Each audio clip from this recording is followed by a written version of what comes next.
स्वराज्य दर्शन आपल्या हक्काचे न्यूज चॅनल।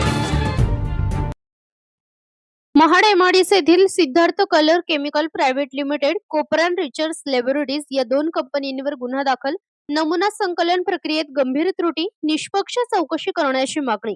गेली अनेक वर्ष महाड एमआयडीसी मध्ये अनेक कंपन्या कार्यरत असताना काही कंपन्यांनी गंभीर गुन्हे दाखल केल्याने कारवाई चालली असताना एमआयडीसी मधील Siddharth colour chemical private limited आणि कोपरान रिसर्च लॅबोरेटरीज या दोन कंपन्यांमध्ये महाड तालुका कृषी अधिकारी यांनी काही दिवसांपूर्वी या कंपनीमध्ये व्हिजिट केली असता कंपनीच्या आवारात तपासणी दरम्यान औद्योगिक वापरासाठी असलेला सिद्धार्थ कलर कंपनीमधील इंडस्ट्रियल युरियाचा 2000 किलोचा साठा उपलब्ध असल्याचे आढळले। संशयावरून खत निरीक्षक सूरज कुमार लांडगे यांनी सिद्धार्थ कलर केमिकल्सच्या गोडाऊन मधील साठ्यातून युरिसच्या अनधिकृत नमुना 0308010001 202627 एफ तसेच कोपरान रिसर्च लॅबोरेटरीज लिमिटेड या कंपनीच्या गोडाऊन मध्येही 1500 किलो साठा नमुना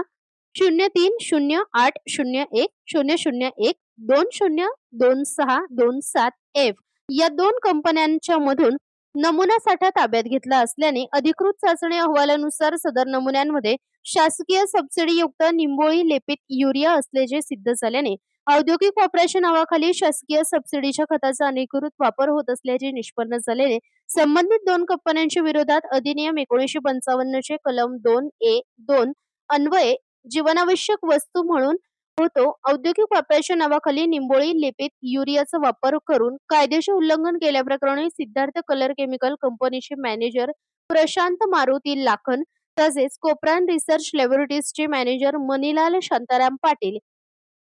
या दोन कंपन्यांच्या मॅनेजर यांच्या विरोधात महाड एमआयडीसी पोलीस ठाण्यामध्ये गुन्हा दाखल करण्यात आला असून पुढील तपास पोलीस निरीक्षक SR रावडे हे करीत आहेत। महत्त्वाचे म्हणजे सिद्धार्थ कलर केमिकल आणि